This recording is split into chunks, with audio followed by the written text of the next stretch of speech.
We're happy to have you here, whether in person or on Zoom or watching on one of our live feeds. We hope you'll continue to join us in whatever manner you feel most comfortable. Thank you all for participating today. Today we have Girl Scout Troop 1607 with their troop leader, Marie Gunn, to lead us in the pledge. So if you all will please join us for the pledge.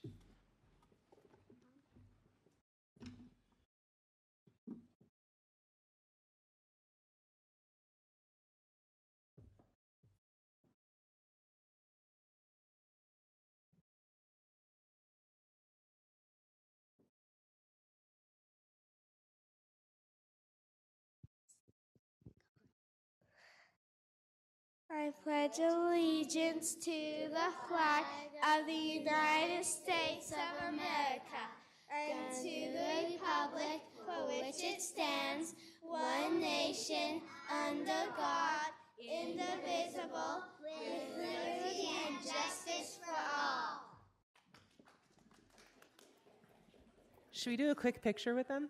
Yes. All right, hang on, girls. We want a picture. We want a picture.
Yes, please.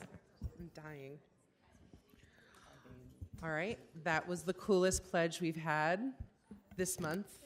We had Boy Scouts, so I can't say all year, but definitely a tone setter for the meeting at least. Thank you, girls, for being here. Okay, so thank you again to everyone who's joining us tonight. Before we move through the agenda, I want to mention and remind everyone about our rules of decorum, which are in place to ensure our meetings move along well and to help everyone feel comfortable sharing their comments. A copy of the full rules of decorum are available either at the door, and our staff will post the link to them in the Zoom. This brings us to item A4, approving the work session meeting minutes of July 11th, 2023, July 18th, 2023, September 5th, 2023, September 12th, 2023, as well as the formal meeting minutes of September 5th, 2023, September 12th, 2023, and September 19th, 2023. I'll look for a motion. Move for approval. Second. I have a motion from Councilmember Pui, a second from Councilmember Young. Any discussion? All those in favor? Aye. All those opposed? That passes unanimously. Next item is A5, considering adopting a joint ceremonial resolution with Mayor Mendenhall declaring November 20th as Transgender Day of Remembrance in Salt Lake City. I'll turn the time over to Councilmember Chris Wharton to read the resolution. Thank you. Joint resolution recognizing November 20th, 2023 as Transgender Day of Remembrance in Salt Lake City. Whereas in 1999, Gwendolyn Ann Smith, a transgender woman, created the first Transgender Day of Remembrance in honor of Rita Hester and other transgender people who have lost their lives to violence. And whereas Transgender Day of Remembrance is a solemn yet vital occasion observed annually to memorialize and reflect upon the lives of those that have been lost as a result of transphobic violence and discrimination. And whereas Transgender Day of Remembrance also offers us an opportunity to celebrate the vibrant and diverse transgender community, acknowledging the incredible contributions, achievements, and resilience of transgender individuals, and whereas Salt Lake City is committed to promoting equality, justice, and inclusion for all, and highlight transgender voices, stories, and experiences. And whereas Salt Lake City has the responsibility to promote equality and prosperity for all members of the transgender community, and whereas Salt Lake City is proud to stand against the discrimination of transgender people. Now, therefore, be it resolved that the Salt Lake City Council and Mayor of Salt Lake City strongly value the lives and contributions of transgender people, honor those lives that have been lost as a result of transphobic violence throughout the United States of America and the world, and formally recognize Monday, November 20th, 2023 as Transgender Day of Remembrance, adopted this 7th day of November, 2023, and signed by all council members and the mayor. Thank you. Thank you. I'll look for a motion. Madam Chair, I move to adopt the resolution. Second. I have a motion from Councilmember Wharton, a second from Councilmember Mono. All those in favor? Aye. All those opposed? That passes unanimously. I'd like to welcome Erica Gabriel, Board of Directors Vice Chair of the Utah Pride Center, here with us today to receive the resolution. Thank you for being with us. If you'd like to come up and say a few words. Very much. This is extremely important to me as a transgender woman and to all of our transgender women who have passed and that we remember. So again, thank you very much. Thank you. Would you care to do a picture with all of us? Yes, I would like to.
All right, this brings us to the council public hearings.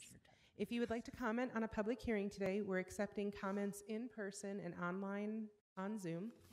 If you need to speak with our staff, please select Achintya Mahajan from the list of participants. If you need to, you can also raise your hand in the Zoom to indicate you need something from the host. Taylor Hill on our staff will be calling those who wish to comment based on the order we receive the names. If you're on Zoom, please unmute your mic when Taylor calls your name. Our first public hearing is for grant application items B1 to B3, which will be heard as one public hearing. Before you begin taking comments, I'll turn the time over to Sylvia Richards, Council Staff Policy Analyst, to give a short introduction. Thank you, Madam Chair. The city periodically applies for and receives grants that fund some city programs. After the grants are reviewed, they receive a public hearing so that the council and the public have an opportunity to speak about them.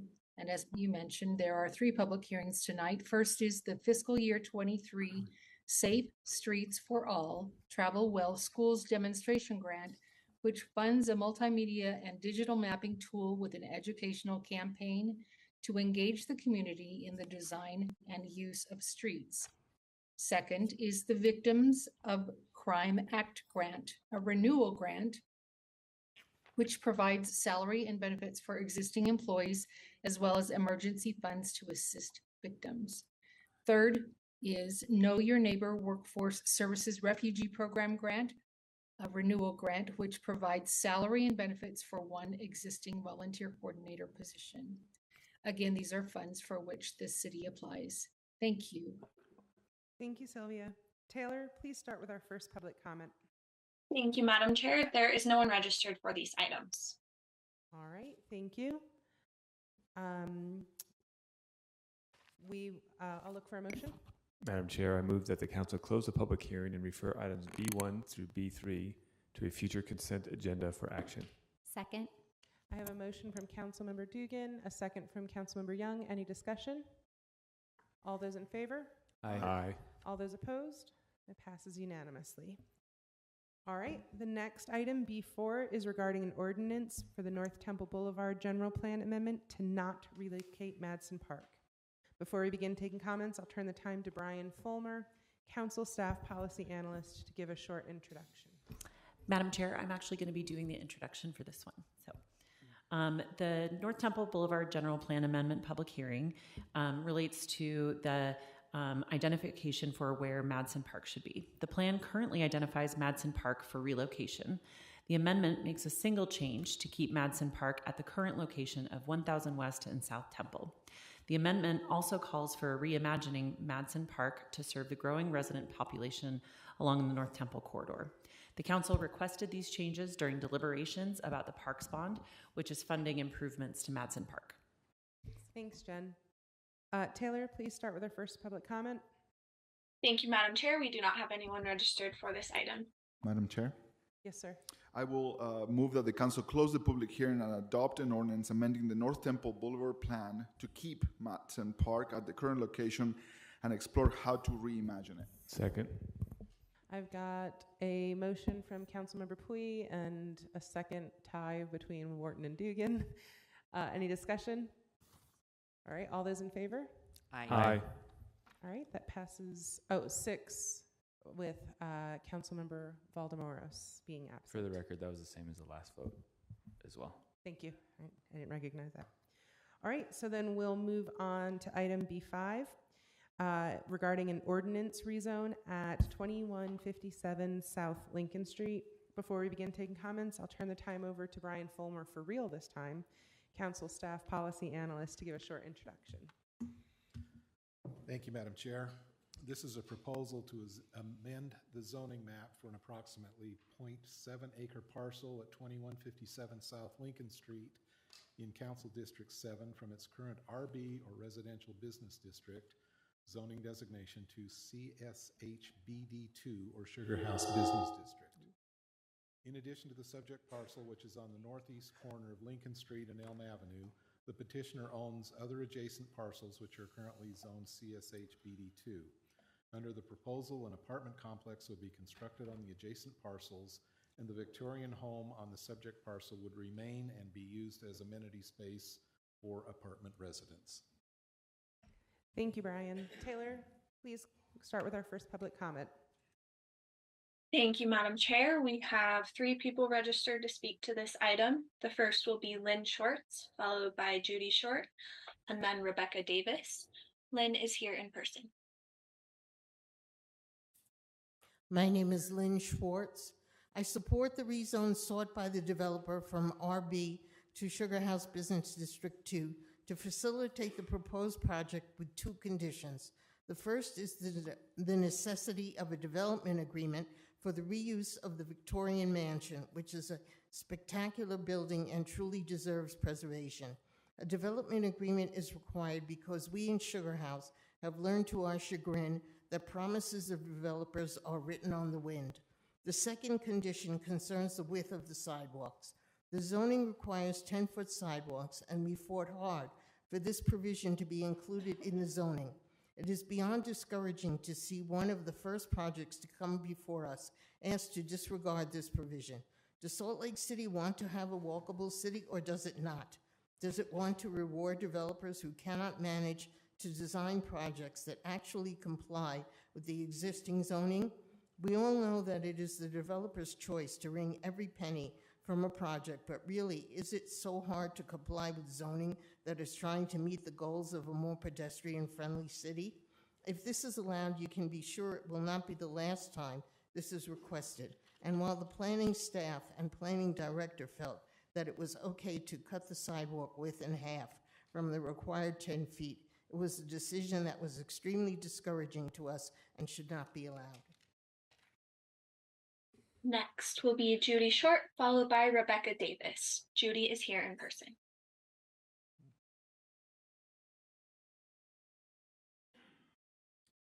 Good to see you all. Judy Short from Sugar House. The Sugar House Community Council and the Land Use Committee have both seen this project a number of times, and you've received written comments. Sugar House has a lot of building going on, and we'd like to hope that we can get the best we can with the projects that come before us. Not all of them come before us. Parking is always an issue, and especially in this part of Sugar House. Elm Avenue is always packed with cars from people using the business district. The people who live on Elm have a hard time. The former Liberty Village always says they have extra parking in their parking terrace, and we think it's because the tenants are parking in the neighborhood. Mark Isaac is going to attempt to solve this problem by making the parking in the building free. We hope that assures the tenants in the building tenants will park in the building and not in the neighborhood. He said he would put that in a development agreement. We're pleased the Victorian House is staying. Using it for recreation is a bit unusual, but it still keeps the look we've come to love in the neighborhood. The house should be preserved. We've been lobbying for many years, probably since the 2005 master plan was adopted, that we should be having 10-foot sidewalks. Many of them are actually 4 feet in the business district. It was in the master plan, but it never got codified. Several years ago, it was finally codified. Mr. Isaac wants to pretend that didn't happen and asked for 5-foot sidewalks in this project. First, because the existing sidewalk on 10th, Elm, and Lincoln are currently 5 feet, and he should be allowed to do the same. We say no. We didn't discuss this issue for so many years with the idea we'd just give up with the first proposal. There are quite a number of big land use projects coming up shortly in Sugar House. You've probably heard of some of them. Sorry, Ms. And Judy, that's time. Sorry. So we want the Victorian House, Thank you, Ms. free Judy. parking, and the development. Ms. Judy, we love your written comments and do pay attention to them, I promise, if you want to send us more. Next will be Rebecca Davis, who's here in person. I'm Rebecca Davis. I'm supportive of the requested rezone for the historic building as part of the 2157 South Lincoln Street project. I am not in support of reducing the width of the sidewalks around the exterior of the project from 10 feet to a range of 5 to 7 feet. The sidewalks need to remain 10 feet wide to allow pedestrians with dogs and/or children who are walking or are being pushed in strollers to pass each other comfortably and remain on the sidewalk. I have walked on the 5-foot sidewalks on McClellan that are on the east side of the property. They don't support the Sugar House Business District goal to promote a walkable community. They are too narrow. 10-foot sidewalks are now required in Sugar House, and this project should be required to follow the 10-foot sidewalk ordinance. Thank you. Thank you all. I'll look for a motion. Madam Chair, I move that the council close the public hearing and defer action to a future council meeting. Second. I have a motion from Councilmember Pui, a second from Councilmember Dugan. Any discussion? All right, all those in favor? Aye. Aye. That's unanimous and passes. Thank you. We'll move on now to B6, an ordinance to rezone and master plan amendment at 116 East Edith Avenue. Before we begin taking comments, I'll turn the time over to Brian Fulmer, Council Staff Policy Analyst, to give a short introduction. This is a proposal to amend the zoning map for property that you mentioned, which is at approximately 1200 South in Council District 5, from its current R1 5000 or single family residential zoning to CC or corridor commercial. In addition, the proposal calls for amending the Central Community Master Plan future land use map from the current low density residential to community commercial. Thank you. Thank you, Brian. Taylor, please start with our first public comment. Madam Chair, there are 3 people registered to speak to this item. The first will be Adrian Carpenter, followed by Drew Hansen, and then Ian Kaplan. Adrian's here in person.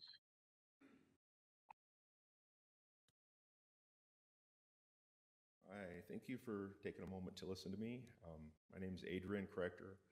I work a late shift, so I come home at between 1 a.m. and 3 a.m. And when I get there, there's no lighting. I live next door to Bob's, directly next door. There's no lighting on their business, so the lights are out. There have been people in the parking lots trying doors, opening the doors to the different everything. There's people that park around the side on the street on Edith, basically from U-Haul. They park on Edith, and then you have the hotel at the corner, and people park there, so you have a very narrow area to get in and out sometimes, and sometimes I've had to go around the other way because I can't get through. There was a garbage truck that did come one day and honked for like 2 minutes before anybody would actually come and move their car, and it turned out to be somebody from the hotel that moved. It wasn't Bob's. So there's been trailers parked on the street right where the signs say no parking. And if anything, if you had maybe more patrol out in that area, I bet you would make some money. Because I see vehicles 2 and 3 times, 2 and 3 parked up the street, and they're just and you just have to go through real slow and be careful. So that's really all I wanted to say. It's just not it's kind of pushing into the home areas, and it kind of feels like it's a little bit invasive, honestly. So that's all I had to say. Thank you very much. Thank you. Next is Drew Hansen, followed by Ian Kaplan. Drew's here in person.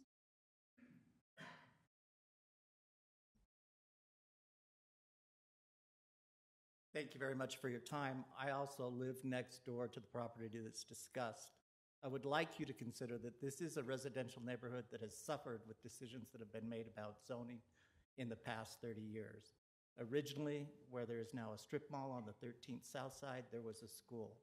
Originally, where the magazine U-Haul shop was simply Glenn's Keys in a residential building that blocked the noise and had reasonable hours. The distance between my home and the magazine U-Haul shop is about the same distance as it is between you and me. Now that it's 24/7, there is constant noise, yelling, slamming of doors. As Adrian indicated, the parking is out of control. It presents a danger not only to the residents, but anybody trying to get by, including children. The homeless, everybody has a problem with that, but when it was just a magazine shop, it closed. Now with the U-Haul Center, it provides cover and camouflage for activities from the homeless that go on constantly. If we really want to think about residential living and the quality of life, we would look about how we zone to support that rather than detract. Thank you. Thank you. Next will be Ian Kaplan, who's here in person.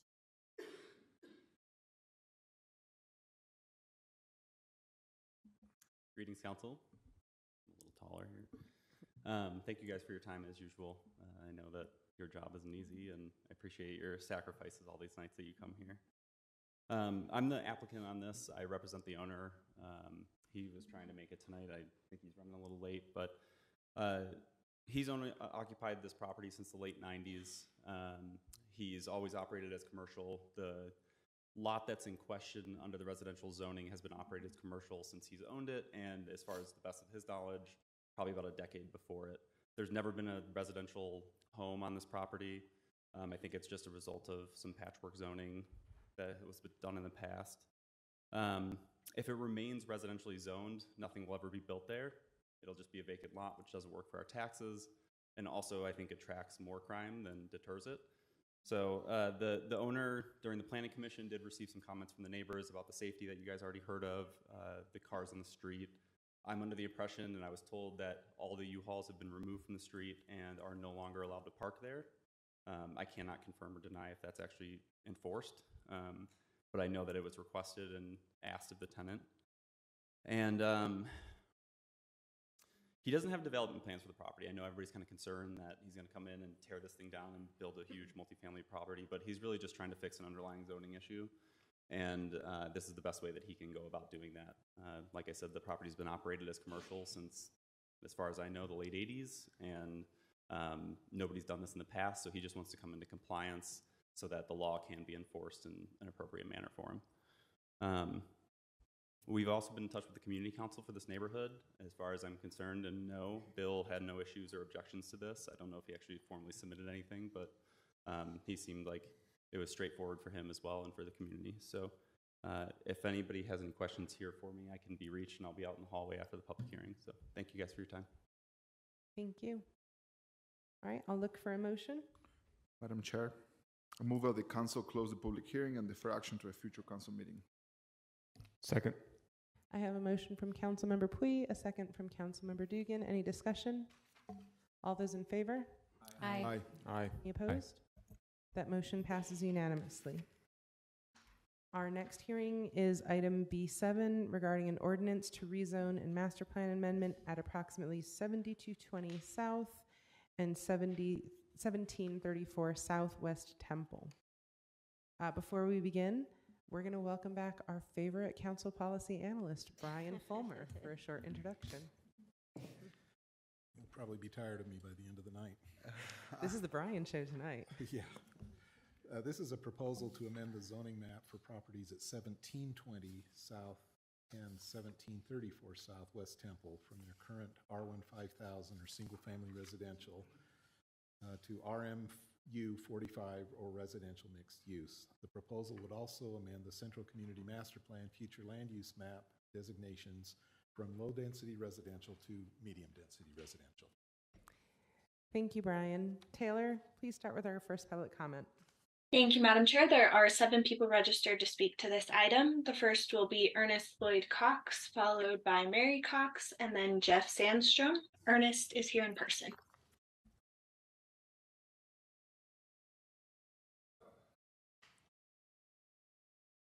Thank you for your time and allowing me to speak, distinguished elected representatives. I live at 1746 South, 2 doors down from the proposed zone change. I think historically you need to have the context that we were promised in 2016 that this would not happen. And at the time, the exchange was that they would take the lanes off of 17th South and create bike lanes and parking there.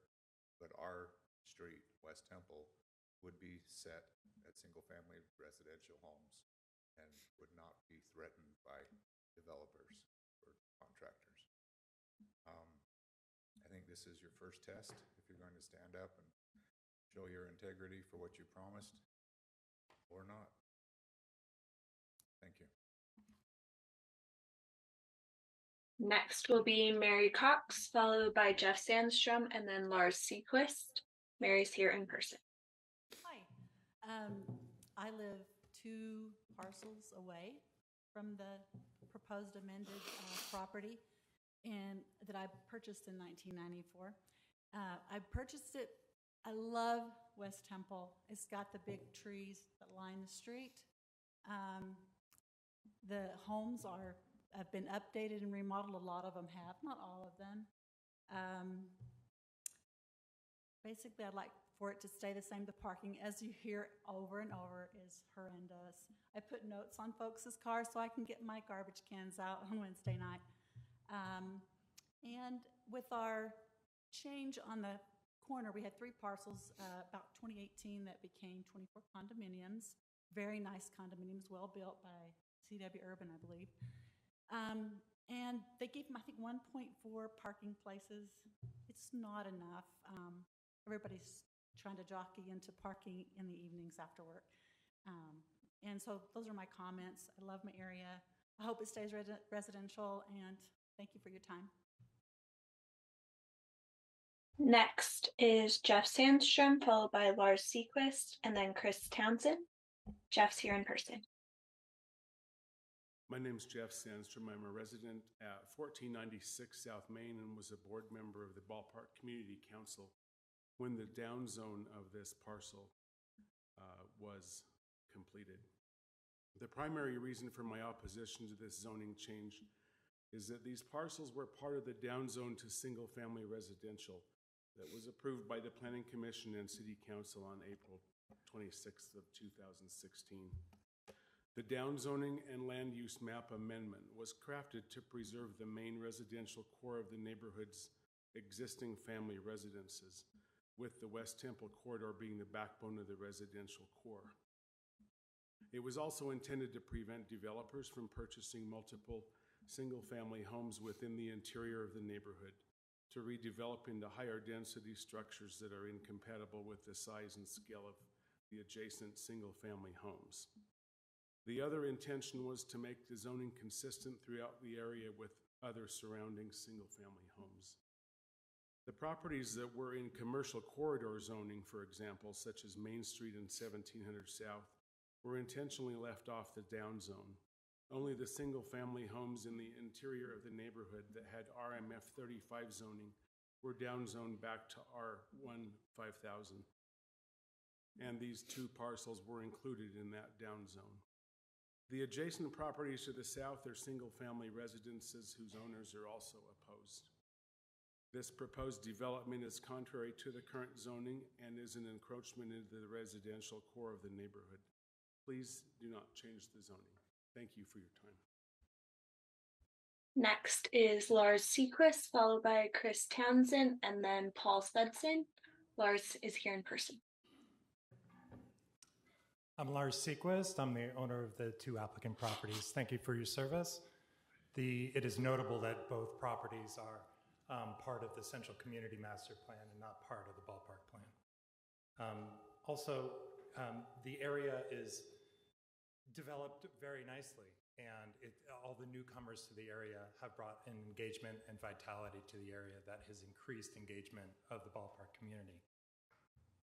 The ordinance of 2016 also doesn't necessarily protect the residential core, especially in the southern part of 1700 South.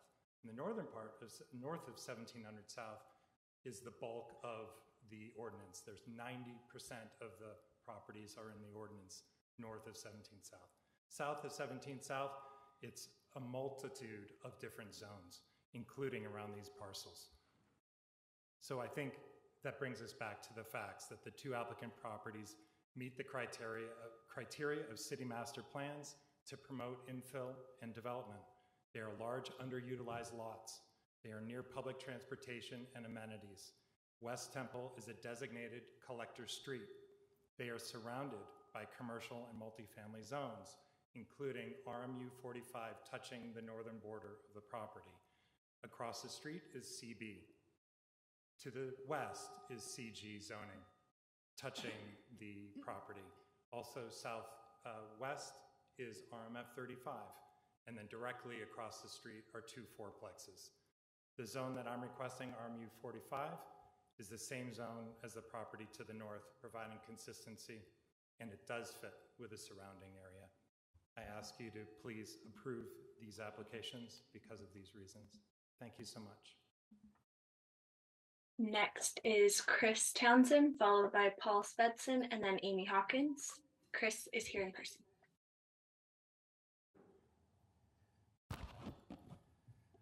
Hello, my name is Chris Townsend. I'm a business and a property owner in this neighborhood, and I'm very invested in its improvement.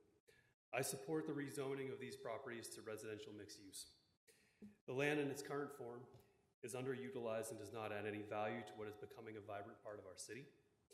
The proposed rezone is appropriate given the existing zoning in the surrounding area, and this neighborhood is a prime location for higher density housing that this city desperately needs. With thoughtful planning and design, this property has potential to add much needed housing stock to the city and create a more desirable aesthetic to the neighborhood. I fully support this rezone, and I appreciate the City Council's consideration. Next is Paul Svensson, followed by Amy Hawkins. Paul's here in person. I'm Paul Svensson, and I'm so excited that this is in front of you now. This is exactly the type of thing that our city needs right now. Look at where this parcel is. West Temple on the corner of 17th South, nearly. We're equidistantly close to two track stops, a house away from a high-frequency bus stop on a collector street that feeds directly into Salt Lake. Good Lord, if we can't do moderately greater density for residential development in this location, where can we? This is if we can't do this, a very modest proposal that is identical to the adjacent property to the north, which everyone in the neighborhood agrees has been a positive contributor to the neighborhood, how are we possibly going to come to grips with the housing crisis that we have? Now, I think the only principled opposition to this would be that there was a down zone within the last decade. Think about if that down zone came before you now. Would any one of you think about freezing West Temple as single family, particularly with respect to a half acre of property that has 3 residents on it? I can't imagine that would possibly happen with this council. The time has come to start unwinding a decision that was a mistake to begin with. And we can do it now in a way that is completely consistent with the parcels around it. Thank you so much for your time. Next is Amy Hawkins, who's here in person.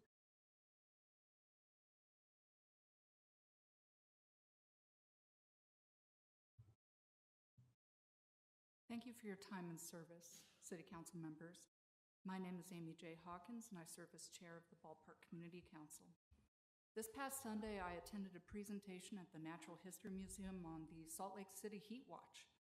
Rob Wilson from Roland Hall showed impressive citizen science collected data on the heat island effect in Salt Lake City, and he repeatedly and specifically highlighted the heat island in the Ballpark neighborhood, noting that the neighborhood doesn't cool down at night compared to neighborhoods only a few blocks to the east. We are underserved in terms of urban forest canopy, both in the public right-of-way and in private space. Our childhood asthma rates are higher than the city average. West Temple is one of the rare tree-lined streets in our neighborhood. My understanding is that RMU 45 has a minimum front yard setback of 5 feet for multifamily residential and mixed-use developments. We have a housing crisis in our city, but we also have a climate crisis and structural disparities in health that stretch back to redlining practices. Before the city moves on to spot rezone parcels without a development plan, we would like to see strategic and prioritized recommendations to preserve and grow our urban forest equitably and to please give Ballpark a fighting chance to mitigate our heat island. Thank you. Thank you all. I will look for a motion.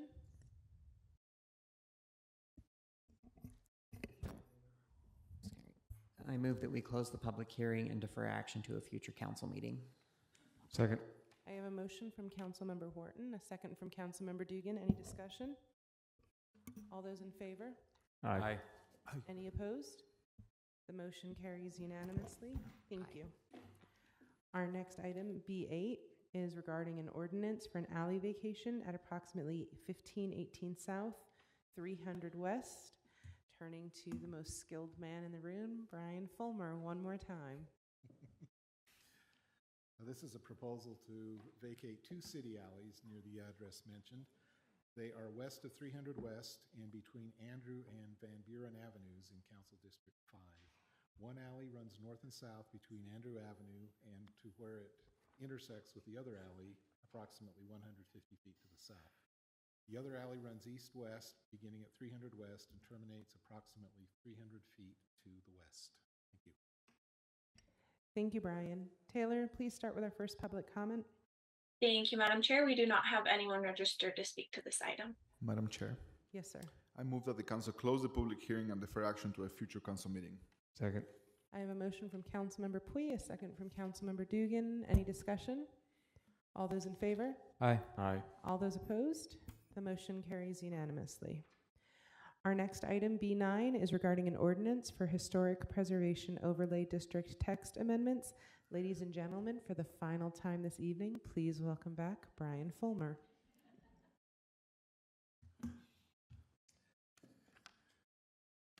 This proposal was initiated by the administration to amend city zoning ordinance related to the Historic Preservation Overlay District. If adopted, it would apply citywide to properties within a local historic district or landmark site. Proposed changes would make the ordinance easier for applicants, property owners, staff, and for the Historic Landmark Commission. It would also create new processes for adopting and updating historic resource surveys. Thank you, Brian. Taylor, please start with our first public comment. Thank you, Madam Chair. There is one person registered to speak to this item. That will be Cindy Cromer, who's here in person. I knew I was going to have to move this down because I saw all those tall people ahead of me. I'm addressing Section D in the proposal. I failed in my effort to convince the Landmarks Commission and the Planning Commission that the process for changing the contributory or non-contributory status of a building in a historic district would have inadequate public participation under this proposal. There is no question that there is a robust public process for identifying the status during the survey process. Currently, there is nothing specified in the adopted ordinance at all about changing the determination made in the survey. We do need a process adopted as ordinance. I'm arguing that interested parties should reasonably be able to find out about reversing the previous public process. This proposal does not offer that. It is silent regarding notification. At the public hearing for the Planning Commission, I talked through what I would have to do to challenge a change in the contributory status of a building if I found out in time. It's very convoluted. I will spare you. You already have to deal with an ordinance. The distinction between contributory and non-contributory buildings in local historic districts is the essence of the city's regulation of land use. To illustrate just how significant this authority is, an owner has the right to demolish a non-contributory structure, but should expect to encounter significant obstacles if trying to demolish a contributory structure. The distinction between contributory and non-contributory structures is the core of land use regulation in historic districts. I will be asking each of you to give me a few minutes of your time between now and when you vote next week on Tuesday. Thank you. Thank you, Cindy. I like when you ask for a few minutes of my time. Those are my favorite minutes of the week. All right, I'll look for a motion. Madam Chair, I move that the council close the public hearing and defer action to a future council meeting. Second.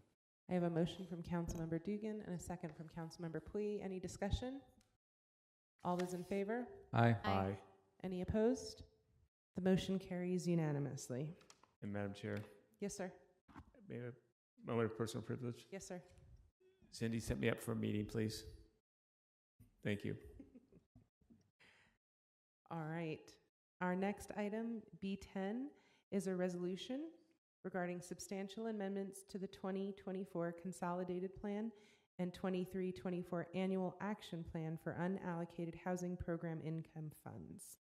Before we take comments, I'll turn the time over to Ben Ludke, Council Staff Policy Analyst, to give a short introduction. And Madam Chair, I'm filling in for Ben Ludke tonight. All right.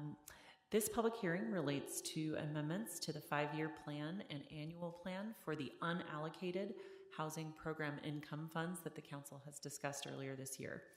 The U.S. Housing and Urban Development Department requires the city to update 2 plans before using these funds.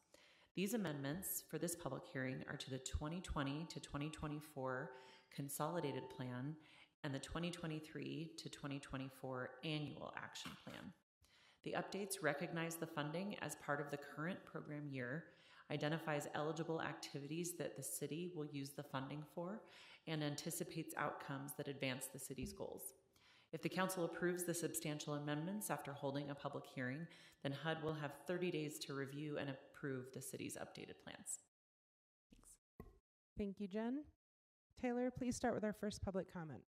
Thank you, Madam Chair. There is no one registered to speak to this item. Madam Chair, Yes, sir. I move that the council close the public hearing and adopt a resolution authorizing substantial amendments to the 2020-2024 Consolidated Plan, the 2023-2024 Annual Action Plan, and project allocation for dormant housing program income funds. Second. I have a motion from Councilmember Pui. I'm going to give the second to Councilmember Young. Any discussion? Any discussion? All right, all those in favor? Aye. Any opposed? The motion carries unanimously. Our final item, we made it, friends, is ordinance it's item B11, ordinance to rezone and master plan amendments at approximately 135, 159, and 163 West Goltz Avenue and 1036 South Jefferson Street. It's been withdrawn by the petitioner, but we will still hold a public hearing for anyone that wants to make a comment. So Taylor, would you please start with the public comment? Thank you, Madam Chair. There are 3 people registered to speak to this item. The first will be Cindy Cromer, followed by Larissa Hurst, and then Lee Anderson. Cindy's here in person.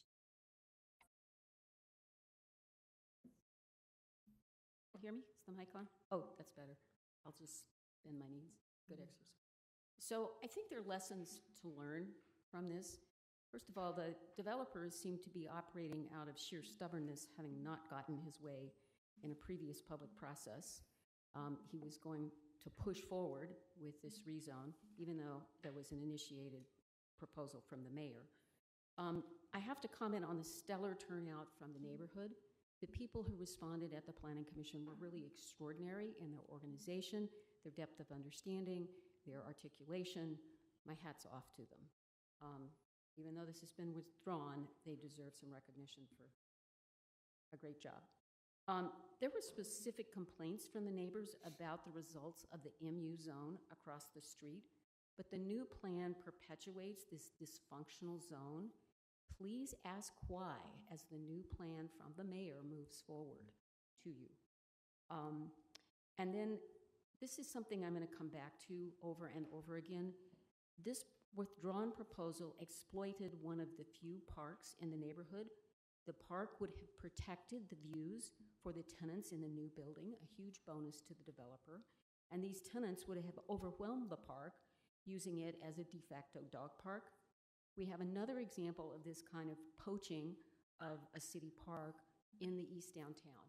And I'm very concerned about developers who want extremely large projects right next to very small parks in a neighborhood that's already underserved by park space. Thank you. Next will be Larissa Hurst, followed by Lee Anderson. Larissa's here in person. Hi, it's actually Larissa Hunt. Sorry, I don't know. My handwriting might be hard to read. Yeah, I want to echo Cindy's concern about the park. There is so few parks and green spaces in our neighborhood. We're so underserved. I'm the property owner at 167 Goltz, so I would be directly impacted by this. And I'm very concerned about the developer's idea of wanting to push for this rezone with no plan presented to the neighborhood. They're pushing for a rezone of up to 70 feet, and my little one-story house would be just absolutely overshadowed by that. I would have no light in my home, and that's very concerning to me. I just don't think it's very fair that the developer can come in with no plan, especially for parking. With the C9 flats across the street from my house, the parking is a nightmare because I'm sure they charge for parking. I never see the parking lot full underneath, and there's always full parking on the street, and there's no restrictions on street parking on our street, and so everyone can just park wherever they want. So it produces this issue where those of us with a home without a driveway, because there's very few driveways on our street, we have nowhere to park, even though there's a huge parking lot across the street. So those are my concerns. Thank you very much for your time. And next will be Lee Anderson, who's here in person.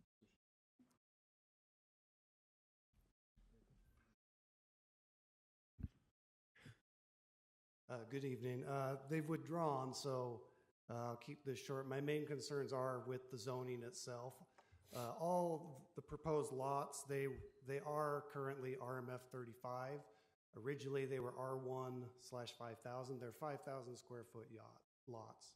And he's trying to put basically 7-story buildings on them.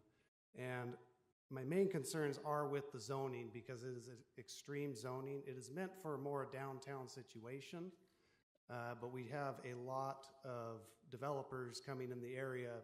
You'll see several of these coming up in the near future. And I just want to state my concerns with the zoning. Main one is there's no setbacks, front, side, corner. There's supposed to be a rear setback, but exemptions are given on those, which is what happened with C9. It's just a very extreme thing for the neighborhood. Like, I understand there's a housing crisis. I understand that development could happen in our neighborhood. Some places can be updated to bigger homes. We do have 12 plexes, 4 plexes, 6 plexes in the neighborhood. So expansion is possible, but we don't need these 7-story towers. That's my main concern, and that it's just so lax on these RMUs, and no parking's required either. No one has to put in parking. But the arguments that come up over and again is that there are RMUs in the area, and there are. I would like to point out, with the exception of C9, the 4 others in the area, 2 by the ballpark, 2 in our little neighborhood, they're all also low income. And we don't have a problem with those, but they've conformed with the neighborhood. They're all 3 stories tall. 1 is 4 stories, but that's acceptable use of the zoning, and what this contractor wanted was just absolutely ridiculous. So thank you for your time. Thank you, and thank you to everyone who commented. We don't need to make any motions on this, so let's just move on to potential item C1 regarding an ordinance for an alley vacation at approximately 2167 South, 800 East. I'll look for a motion. Madam Chair, I move that the council adopt the ordinance. Second. I have a motion from Councilmember Young, a second from Councilmember Pui. Any discussion? All those in favor? Aye. Aye. All those opposed? The motion carries unanimously. Item C2 is an ordinance regarding an alley vacation at approximately 827 East Wilmington Avenue. I'll look for a motion. Madam Chair, I move that the council adopt the ordinance. Second. I have a motion from Councilmember Young and a second from Councilmember Dugan. Any discussion? All those in favor? Aye. Aye. All those opposed? The motion carries unanimously. Our next item, C3, is regarding an ordinance for a zoning map amendment at 1018 East, 900 South. I'll Madam look Chair. for a motion. Madam Chair, I move that the council adopt the ordinance. Second. I have a motion from Councilmember Mono, a second from Councilmember Pui. Any discussion? All those in favor? Aye. Any opposed? The motion carries unanimously. Our final item, C4, is regarding an ordinance, a rezone and master plan amendment at approximately 1435 South State Street. I'll look for a motion. Madam Chair,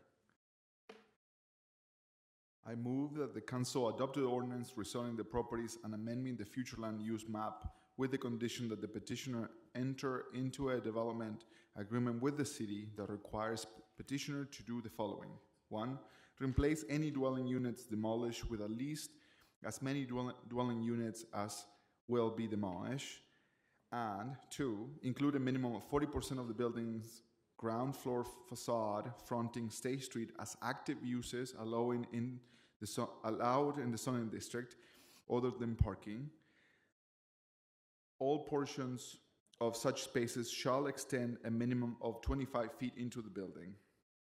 I further move that the council adopt the ordinance amending the text of Salt Lake City Code subsection 21A.27.050.Z.3, adding the subject parcel to those that have a permitted building height up to 65 feet and 5 stories. Second. I have a motion from Councilmember Pui, a second from Mono. All those in, any discussion?